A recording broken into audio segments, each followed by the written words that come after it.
Hello बेटा। चलो बेटे, अभी तक हमने केमिकल रिएक्शन और इक्वेशन में क्या क्या पढ़ लिया?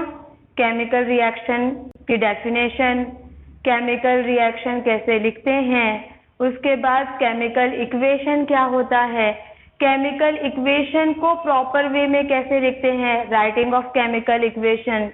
राइटिंग ऑफ केमिकल इक्वेशन के बाद बेटे हमने उसको बैलेंस्ड करना भी सीख लिया। अब बैलेंसिंग के बाद बेटे हमारा टॉपिक है टाइप्स ऑफ रिएक्शन। बेटा रिएक्शन जो क्लासिफाई होती है वो रिएक्टेंट और प्रोडक्ट के नेचर पे होती है या फिर number of reactant and product जो फॉर्म होते हैं उसके अकॉर्डिंग होता है। ठीक है, तो मेन आपकी 4 टाइप्स ऑफ रिएक्शंस है। Combination reaction, decomposition reaction, displacement reaction and double displacement reaction। हमारा टॉपिक है कॉम्बिनेशन रिएक्शन। बेटे कॉम्बिनेशन रिएक्शन को समझने के लिए आपकी बुक में 3 एक्टिविटीज गिवन है आपको। ठीक है, तो वो 3 एक्टिविटीज हम 1 बाय 1 पहले समझेंगे और फिर उनके कंक्लूजन से देखेंगे कि कॉम्बिनेशन रिएक्शन होता क्या है। ठीक है, तो चलो स्टार्ट करते हैं एक्टिविटी। आपकी एक्टिविटी 1 जो गिवन है, एक्टिविटी 1, उसके अंदर आपको दिया हुआ है बेटे कि आप एक टेस्ट ट्यूब ले लीजिए। उस टेस्ट ट्यूब में हाइड्रोक्लोरिक एसिड, हाइड्रोक्लोरिक एसिड का फॉर्मूला HCl, हाइड्रोक्लोरिक एसिड ले लीजिए बेटा। फिर उसको क्या करिए बेटे, हीट करिए। ठीक है, एक ग्लास रॉड ले लो और ग्लास रॉड को अमोनिया में क्या करो बेटे, डिप कर दो। जो ग्लास रॉड अमोनिया में डिप करके निकाली हुई है, यहाँ पे जब हाइड्रोक्लोरिक एसिड बेटा हीट की वजह से वेपर में कन्वर्ट होगा, बबल्स फॉर्म करेगा, तो उस वेपर कंडीशन में आपको क्या करना है, वहां पर अमोनियम में जो डिप की हुई ग्लास रॉड है उसमें डालना है। ठीक है, और उसके बाद आप ऑब्जर्व करोगे कि गैसियस फॉर्म में एक सॉल्ट फॉर्म हुआ है which is ammonium chloride NH4Cl। जैसे ही आप हीट करना बंद करते हैं, रूम टेम्परेचर पे कंडेंस्ड होता है और फिर आपको मिल जाता है सॉलिड अमोनियम क्लोराइड। ठीक है बेटा, अब ये जो रिएक्टिविटी हुई है, ये जो रिएक्शन हुआ है, उसकी केमिकल इक्वेशन कैसी होगी? क्या लिए थे बेटा आपने? अमोनियम। अमोनियम का फॉर्मूला बेटा NH3। क्या होता है बेटा? NH3। इसको आपने डिप किस में किए थे बेटे? हाइड्रोक्लोरिक एसिड, जिसको आपने हीट प्रोवाइड किए थे तो वो वेपर में कन्वर्ट हुआ था, हाइड्रोक्लोरिक एसिड। जैसे ही अमोनियम और हाइड्रोक्लोरिक एसिड के बीच में केमिकल रिएक्शन होता है बेटा, ये गैसियस फॉर्म में एक सॉल्ट फॉर्म करता है which is ammonium chloride NH4Cl, जो कंडेंस्ड होने के बाद सॉलिड में कन्वर्ट होता है। ठीक है बेटा, तो ये केमिकल रिएक्शन हो गई, केमिकल इक्वेशन हो गई। इसी की वर्ड इक्वेशन भी लिख लेते हैं बेटा। क्या था आपके पास? अमोनिया। अमोनिया ने रिएक्ट किया हाइड्रोक्लोरिक एसिड के साथ, और हाइड्रोक्लोरिक एसिड के साथ रिएक्ट करने के बाद इसने क्या बनाया बेटा? सॉल्ट। और उस सॉल्ट का नाम क्या है? Ammonium chloride. क्या है बेटे? Ammonium chloride. ये हुई बेटा आपकी एक्टिविटी 1। अब जरा यहाँ पर नोटिस करो बेटे कि कितने रिएक्टेंट है और कितने प्रोडक्ट। चलो देखो, 1 रिएक्टेंट, 2 रिएक्टेंट। ठीक है, कितना प्रोडक्ट बना बेटा? 1 प्रोडक्ट। मीन्स इस एक्टिविटी में आपने देखा कि two reactant combine to form a single product. ठीक है, इस चीज को आप नोट डाउन करके रखेंगे कि two reactant combine to form single product. ठीक, सिमिलरली बेटे हम एक्टिविटी 2 पे जाएंगे। एक्टिविटी 2 में आपको गिवन है बेटे मैग्नीशियम स्ट्रिप को बर्न करना in the presence of oxygen. पहले समझ लेते हैं बेटे। बेटा मैग्नीशियम एक रिएक्टिव मेटल है और एक रिएक्टिव मेटल रूम टेम्परेचर पे भी रिएक्टिविटी शो करता है। तो मैग्नीशियम रूम टेम्परेचर पे भी ऑक्सीजन के कुछ अमाउंट से रिएक्ट करके उसकी स्ट्रिप पर क्या कर सकता है, मैग्नीशियम ऑक्साइड की लेयर फॉर्म कर देता है। ठीक है, इस वजह से मैग्नीशियम को बर्न करने से पहले मैग्नीशियम रिबन को पॉलिश करना होता है। क्यों पॉलिश करते हैं बेटा? To remove it oxide layer. तो उसकी ऑक्साइड लेयर जब हट जाती है तो रिएक्टिविटी बहुत अच्छे से क्लीन रिएक्टिविटी शो होती है। ठीक है बेटा, तो मैग्नीशियम स्ट्रिप को यूज करने से पहले उसको पॉलिश करते हैं to remove it oxide layer. ठीक, अब उसके बाद बेटा जब मैग्नीशियम रिबन को बर्न करते हैं in the presence of oxygen, तो इसकी जो ऐश फॉर्म होती है ये ऐश वाइट कलर ऐश होती है।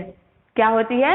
वाइट कलर ऐश होती है और इस वाइट कलर ऐश का नाम है मैग्नीशियम ऑक्साइड, फॉर्मूला MgO। अब इस एक्टिविटी की केमिकल रिएक्शन लिख के देखते हैं बेटा हम। ठीक है, क्या रिएक्शन होगी बेटे? मैग्नीशियम बर्न हुआ in the presence of oxygen यानी O2 give rise to magnesium oxide MgO, magnesium oxide. और ये मैग्नीशियम ऑक्साइड कौन से कलर का होता है बेटा? वाइट कलर का। और ये मैग्नीशियम जब ऑक्सीजन के प्रेजेंस में बर्न होता है ये डैजलिंग फ्लेम के साथ बर्न होता है। ठीक है, जब आप प्रैक्टिकल लैब में जाएंगे, प्रैक्टिकल करके देखेंगे तो आप इसको ज्यादा प्रॉपर वे में समझ पाएंगे। ठीक है बेटा, अब सबसे पहले देखते हैं कि इक्वेशन जो है वो बैलेंस है क्या। कितने मैग्नीशियम है? 1, प्रोडक्ट में 1, ऑक्सीजन 2, यहाँ 2 है क्या बेटे? नहीं। तो पहले क्या करेंगे? बैलेंस करेंगे बेटे। तो 2, जैसे ही ऑक्सीजन 2 हुआ बेटा मैग्नीशियम भी इधर रिएक्टेंट में क्या होना चाहिए? 2। अब देखो 2 magnesium 2 oxygen 2 oxygen, miss reaction क्या हुई? Balanced chemical reaction, balanced chemical equation. यहां पे भी नोटिस करो बेटे कितने रिएक्टेंट है। देखो 1 रिएक्टेंट 2 रिएक्टेंट, कितना प्रोडक्ट फॉर्म हुआ? 1 प्रोडक्ट। तो इस रिएक्शन में भी 2 reactant combine to form a single product. Okay, अब आते हैं बेटा नेक्स्ट, इसमें हमारी जो बुक के अंदर गिवन है एक्टिविटी 3। बेटे एक्टिविटी 3 में आपको दिया हुआ है कि क्विक लाइन यानी calcium oxide means white washing substance. बेटा तीनों एक ही कंपाउंड के नाम है, CaO। एक्चुअल इसका नाम क्या है बेटा? Calcium oxide. ठीक है, इसको क्विक लाइन भी बोलते हैं, इसको वाइट वॉशिंग सब्सटेंस भी बोलते हैं। क्या बोलते हैं बेटे? White washing substance. ठीक है, अब मेरे बच्चे आपको ये पता है वाइट वॉशिंग सब्सटेंस किसको बोलते हैं? बिरला व्हाइट चूना जो यूज करते हैं that is your white washing substance. तो उसी का केमिकल नेम है बेटा कैल्शियम ऑक्साइड। आपने कभी देखा है कि बिरला व्हाइट को पानी के अंदर डालो बिरला व्हाइट को जब आप पानी के अंदर डालते हैं बेटा, तो आप ये देखो कि उसमें थोड़ी सी हीट निकलती है, थोड़ी सी भाप निकलती है, और दूसरी चीज बबल्स भी निकलते हैं, क्योंकि ये क्या करता है, हीट रिलीज करता है। तो यहाँ पे भी बेटा जब ये कैल्शियम ऑक्साइड वाटर के साथ रिएक्ट करेगा, तो यहाँ पे बनने वाला कंपाउंड जो होगा वो कैल्शियम हाइड्रो ऑक्साइड होगा, CaOH ट्वाइस, और यहाँ पर बेटा हीट एनर्जी रिलीज होगी, हीट एनर्जी रिलीज होगी। इसका नाम क्या है बेटा, कैल्शियम हाइड्रो ऑक्साइड।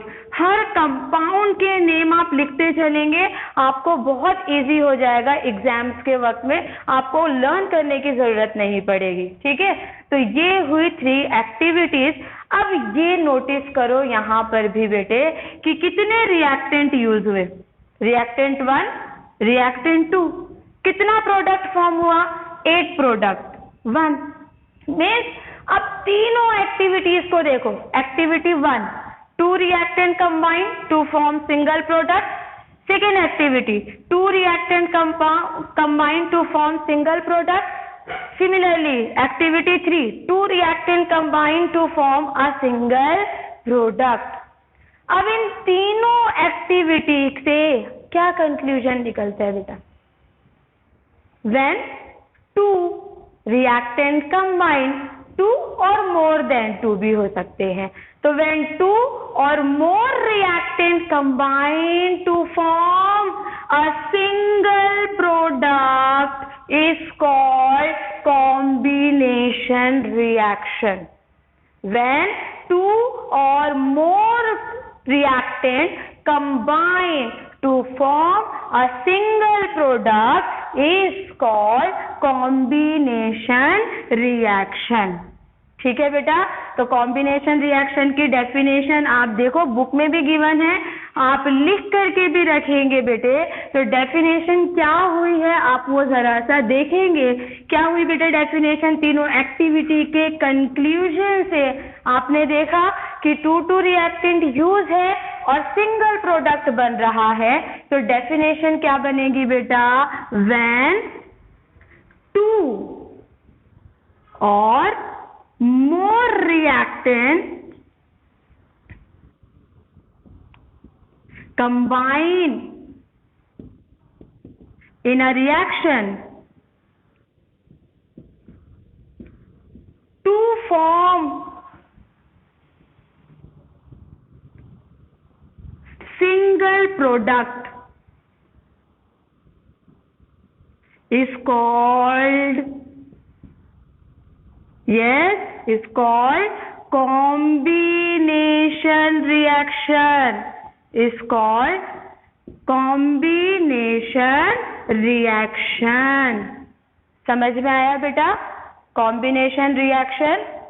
बेटा जैसे हमने कॉम्बिनेशन रिएक्शन समझे, वैसे ही अब नेक्स्ट हम समझेंगे डीकंपोजिशन रिएक्शन, ठीक है।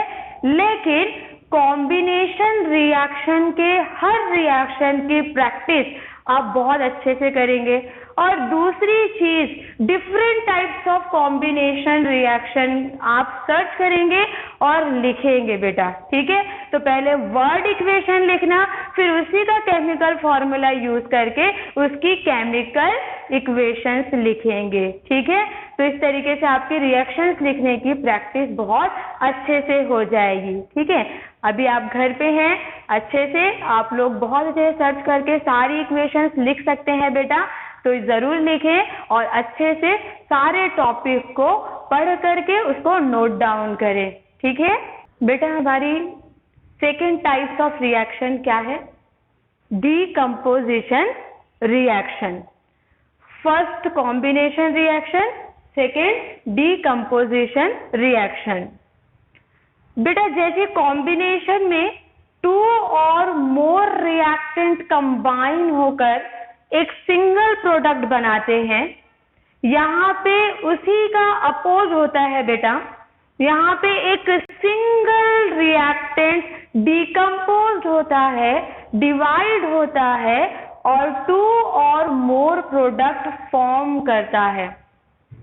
इस रिएक्शन को भी एक्सप्लेन करने के लिए आपकी बुक में एक ट्रायदिस है डीकंपोजिशन रिएक्शन में, वो एक्टिविटी हम समझते हैं बेटे।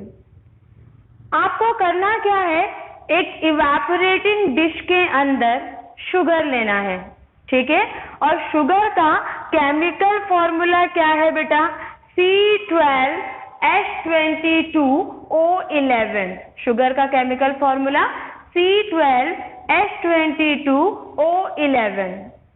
बेटे इवेपोरेटिंग डिश के अंदर जब आप शुगर को लोगे और उसको आप जब बर्नर पे रखोगे और उसको हीट प्रोवाइड करोगे, तो बेटा थोड़ी देर के बाद आप उसको जब बर्नर को क्या बोलते हैं बंद करोगे, थोड़ी देर के बाद आप देखोगे कि वो जो शुगर है वो कैसी हो गई है, ब्लैक कलर की हो गई है हीट प्रोवाइड करने के बाद। तो वो जो ब्लैक रेसिड्यू मिलेगा वो क्या होगा, आपका कार्बन, और उसमें प्रेजेंट जो वाटर है जो उससे निकला है शुगर से, वो क्या हो जाएगा, इवेपोरेट हो जाएगा बेटा। तो यहाँ पर एक सिंगल रिएक्टेंट है बेटा शुगर, जिसका फॉर्मूला है C12H22O11। जब उसको हीट प्रोवाइड किए बेटा तो 2 प्रोडक्ट बना, एक तो कार्बन और दूसरा वाटर। तो वो रिएक्शन जिसमें एक सिंगल रिएक्टेंट डिवाइड होता है, डिकम्पोज्ड होता है और 2 और मोर प्रोडक्ट फॉर्म करता है, that is called decomposition reaction. तो क्या होगी बेटा बुक के अकॉर्डिंग डीकम्पोजिशन की रिएक्शन की definition, the reaction in which single reactant decomposed divided into 2 or more products is called decomposition reaction। बेटा डीकम्पोजिशन रिएक्शन को और अच्छे से समझने के लिए आपको एक एक्टिविटी गिवन है, तो हम वो एक्टिविटी समझते हैं बेटा कि वो एक्टिविटी क्या गिवन है। देखो एक्टिविटी का फिगर मैंने आपको ड्रॉ कर दिया है, अब इससे समझेंगे। एक्टिविटी में 2 टेस्ट ट्यूब लेनी है आपको, ठीक है, और उन्हें कनेक्ट करना है बेटा, ठीक। अब यहाँ पे देखो क्या करना है बेटा, टेस्ट ट्यूब, ये टेस्ट ट्यूब में आपको कैल्शियम कार्बोनेट लेना है। क्या लेना है बेटा, calcium carbonate CaCO3। Test tube में प्रेजेंट कैल्शियम कार्बोनेट उस वक्त तक कोई रिएक्टिविटी शो नहीं करेगा जब तक उसको हीट प्रोवाइड ना करे। तो यहाँ से उसको क्या कर रहे हैं बेटा, हीट प्रोवाइड कर रहे हैं बर्नर के थ्रू। तो जैसे ही आपने हीट प्रोवाइड किया बेटा, ये कैल्शियम कार्बोनेट जो है वो डिवाइड हो जाता है 2 कंपाउंड में, one is calcium oxide and second is carbon dioxide. ये जो कार्बन डाइऑक्साइड है इस यहाँ से निकलता है और इस ट्यूब के थ्रू क्या होता है बेटा, यहाँ पे जाता है इस टेस्ट ट्यूब में, और इस टेस्ट ट्यूब में ऑलरेडी क्या है आपके पास, लाइम वाटर। क्या है बेटा, लाइम वाटर, ठीक है। लाइम वाटर का फॉर्मूला कैल्शियम हाइड्रो ऑक्साइड है, CaOH ट्वाइस। बेटा ये कैल्शियम हाइड्रो ऑक्साइड जैसे ही यहाँ से कार्बन डाइऑक्साइड यहाँ पे होता है, the whole test tube get milkiness यहाँ पे शो करता है। तो ये मिल्कीनेस ये शो करता है कि यहाँ पे कौन सी गैस आई है, कार्बन डाइऑक्साइड। जब भी आप लाइम वाटर से कार्बन डाइऑक्साइड पास करोगे बेटा तो इट गेट मिल्कीनेस शो करता है, वो प्रेजेंस ऑफ कार्बन डाइऑक्साइड की ही रिएक्शन शो करता है, ठीक है बेटा। वो क्या बताता है मिल्कीनेस, कि यहाँ से कार्बन डाइऑक्साइड क्या हुई है, रिलीज हुई है, ठीक है। तो इस एक्टिविटी की रिएक्शन है CaCO3 वी प्रोवाइड हीट, तो हीट का सिंबल यूज किया, calcium oxide and carbon dioxide form होता है। ठीक है बेटे, अब यहाँ पर आप और भी रिएक्शंस ले सकते हैं डीकम्पोजिशन रिएक्शन को समझने के लिए। ठीक है बेटे, तो अब डीकम्पोजिशन रिएक्शन और कॉम्बिनेशन रिएक्शन, हमने दो टाइप्स ऑफ रिएक्शंस पढ़े हैं आज के लेक्चर में। तो आप इन दो टाइप की रिएक्शंस की बहुत सारी एग्जांपल्स को क्या कर लेना, सर्च कर लेना और लिख लेना। ठीक है, और उसके बाद उनके केमिकल इक्वेशंस भी लिखते जाना, ताकि आपकी केमिकल रिएक्शन और डीकम्पोजिशन रिएक्शन की बहुत अच्छी प्रैक्टिस हो जाए। ठीक है बेटे, तो बेटा बढ़ते हैं हमारी third type of reaction, displacement reaction. बेटा इसके नाम में ही इसकी डेफिनेशन है, डिस्प्लेसमेंट मीन्स कुछ ना कुछ डिस्प्लेस्ड होता है। तो इस रिएक्शन में आयन जो है वो डिस्प्लेस्ड होता है। लो रिएक्टिव कंपाउंड का आयन डिस्प्लेस होकर के हाई रिएक्टिव मेटल से जाकर जुड़ जाता है। इस वजह से इस रिएक्शन को डिस्प्लेसमेंट रिएक्शन बोलते हैं।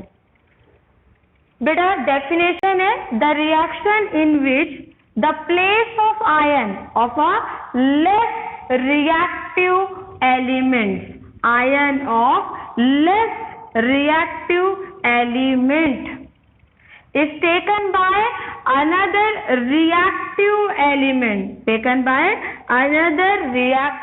element, is called displacement reaction। बेटा डेफिनेशन के बाद इसको एग्जाम्पल्स के थ्रू समझते हैं कि डिस्प्लेसमेंट रिएक्शन क्या होता है। बेटा हमारी फर्स्ट एक्टिविटी आपको याद होगी जो केमिकल रिएक्शन के लिए हमने देखी थी, जिसमें ब्लू कलर के कॉपर सल्फेट में जब आप जिंक डस्ट डालते हैं तो वहां पे क्या फॉर्म हुआ था बेटा, कलरलेस जिंक सल्फेट हुआ था बेटा। तो वही रिएक्शन यहाँ पे देखते हैं बेटा, क्या हुआ था बेटा, copper sulphate CuSO4 aqueous condition blue colour का, इसके ऊपर जिंक डस्ट का जब आपने रिएक्शन किया था तो आपको क्या मिला था बेटा, जिंक सल्फेट ZnSO4, जिसको जो कैसा था बेटा, कलरलेस था, और साथ ही साथ क्या हुआ था, कॉपर अलग हुआ था। ये एक्वस फॉर्म और ये सॉलिड हुआ था या नहीं हुआ था। अब जरा यहाँ पर गौर करेंगे हम लोग कि कॉपर सल्फेट में कौन से आयन्स है ना। कॉपर एक एलिमेंट है, उसके साथ एक सल्फेट आयन है या नहीं है। अगर मैं इसको अलग करूं तो क्या होगा, Cu2+ और SO4 2-, कॉपर अलग सल्फेट अलग, कॉपर की वैलेंसी 2+, सल्फेट की वैलेंसी 2-। जिंक की वैलेंसी कितनी है बेटा, 2+, तो ये जिंक 2+। अब आपको ये देखना है बेटा, क्या जिंक कॉपर से ज्यादा रिएक्टिव है। ये कैसे पता चलेगा मेरे बच्चों, हम लोगों को देखो इस रिएक्टिविटी सीरीज से मैंने आपको लिख करके दिया है, potassium, sodium, calcium, magnesium, aluminium, zinc, iron, lead, hydrogen, copper, mercury, silver and gold. ये रिएक्टिविटी सीरीज अगर डिक्रीज होती है, सबसे हाई रिएक्टिव मेटल की बात होगी तो किसकी बात होगी, पोटेशियम की, देन सोडियम, उससे कम कैल्शियम, उससे कम मैग्नीशियम, इस तरीके से जाएगा तो सबसे लीस्ट रिएक्टिव में कौन आएगा बेटा, गोल्ड। ठीक है, तो ये आपकी रिएक्टिविटी सीरीज ये शो करता है कि zinc is more reactive than copper.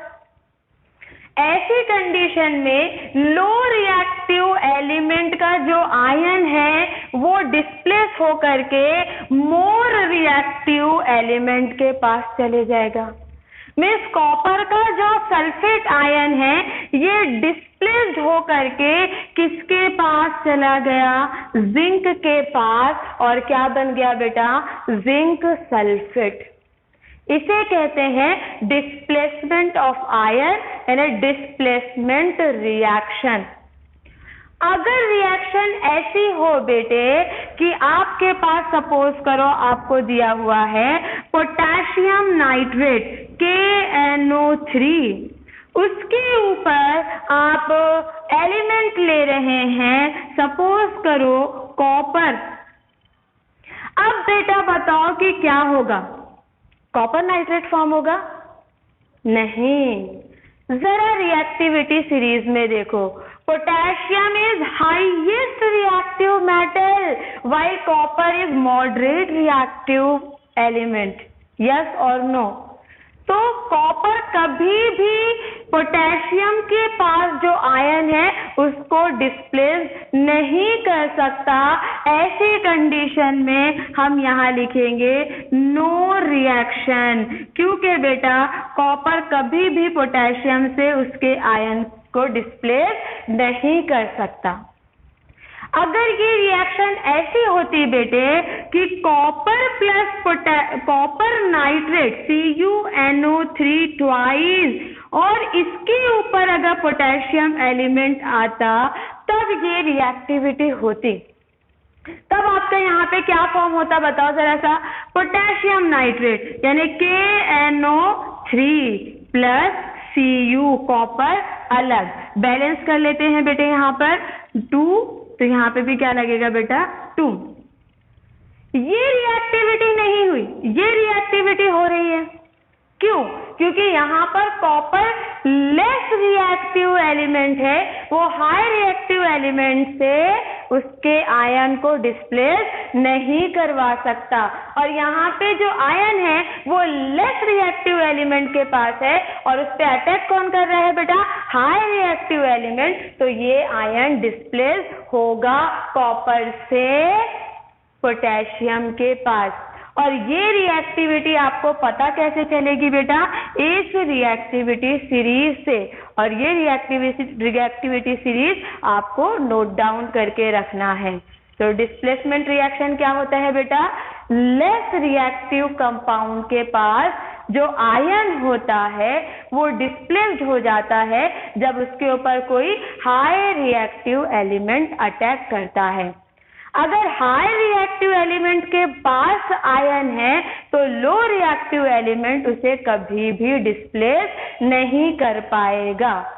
ठीक है बेटे, समझ में आई बात? अब लास्ट हमारी है double displacement reaction. Last type क्या है बेटे? Double displacement reaction. तो हम स्टार्ट करते हैं डबल डिस्प्लेसमेंट रिएक्शन। हाँ तो बेटा लास्ट टाइप ऑफ रिएक्शन है हमारी, 4 type of reaction, double displacement reaction. बेटा डिस्प्लेसमेंट किसका डिस्प्लेसमेंट होता है? आयन का। डबल यानी 2 आयन डिस्प्लेस्ड होंगे। तो 2 रिएक्टेंट यूज होते हैं बेटे एक्वस कंडीशन में, और उनके आयंस एक्सचेंज होते हैं, इसलिए इसे बोलते हैं डबल डिस्प्लेसमेंट रिएक्शन। तो इसकी डेफिनेशन क्या होती है बेटा? The reaction in which the ion in reactants are exchange to form a precipitate are called double displacement reaction. बेटा इसमें यूज होने वाले सॉल्यूशन हमेशा एक्वस फॉर्म में होंगे, और जो प्रोडक्ट फॉर्म होगा उनमें से एक प्रेसिपिटेट होगा और दूसरा एक्वस होगा। जो प्रेसिपिटेट होगा वो सम टाइम कुछ पर्टिकुलर कलर चेंज भी डिनोट करता है। तो हम डबल डिस्प्लेसमेंट की 2 एग्जांपल्स देखते हैं बेटे। एक मैंने लिया lead iodide PbI2 and potassium nitrate. ये दोनों ही सोल्यूशन बेटा जो है आपके, ये किस में होंगे? एक्वस कंडीशन में, एक्वस स्टेट में प्रेजेंट होंगे। ठीक है बेटा। अब लेड के पास कौन सा आयन है? आयोडाइड। और पोटेशियम के पास कौन सा आयन है? नाइट्रेट। ये दोनों आयन एक दूसरे को एक्सचेंज करेंगे, I और NO3। जैसे ही एक्सचेंज करेंगे बेटे, यहाँ पर आपका फॉर्म होगा लेड नाइट्रेट। क्या फॉर्म होगा बेटे? Lead nitrate and potassium iodide. ये जो लेड नाइट्रेट है ये प्रेसिपिटेट फॉर्म होता है। क्या फॉर्म होता है बेटा? प्रेसिपिटेट। और इसका कलर होता है येलो कलर, तो ये होता है yellow colour precipitate. Who is yellow color precipitate? Lead nitrate, PbNO3 twice. Similarly बेटे नेक्स्ट इक्वेशन में आते हैं, बेरियम क्लोराइड। क्या लिया है बेटा? Barium chloride. ये बेरियम क्लोराइड किसके साथ रिएक्ट हो रहा है? Na2SO4 सोडियम सल्फेट के साथ। किसके साथ बेटे? सोडियम सल्फेट के साथ। तो जब बेरियम क्लोराइड और सोडियम सल्फेट रिएक्ट करते हैं उनके एक्वस स्टेट में, तो बेरियम के साथ जो क्लोराइड आयन है वो डिस्प्लेस करता है सोडियम के साथ प्रेजेंट सल्फेट आयन को, यानी एक्सचेंज होते हैं दोनों आयन। तो आपको क्या मिलता है बेटा? Barium sulphate. और ये बेरियम सल्फेट जो होता है ये व्हाइट प्रेसिपिटेट का होता है बेटा, यानी व्हाइट कलर का बेरियम सल्फेट फॉर्म होता है और सोडियम क्लोराइड। ठीक है बेटे, तो ये हो गई हमारी आज की चारों रिएक्शन। कौन कौन सी? Yes, combination reaction, decomposition reaction, displacement reaction and double displacement reaction. In all types of reactions को क्या करना है बेटा? आपको अच्छे से पढ़ना है और इनकी रिएक्शंस को क्या करना है? लर्न कर लेना है। ठीक है बेटे, चलो, बी सेफ, बी हैप्पी।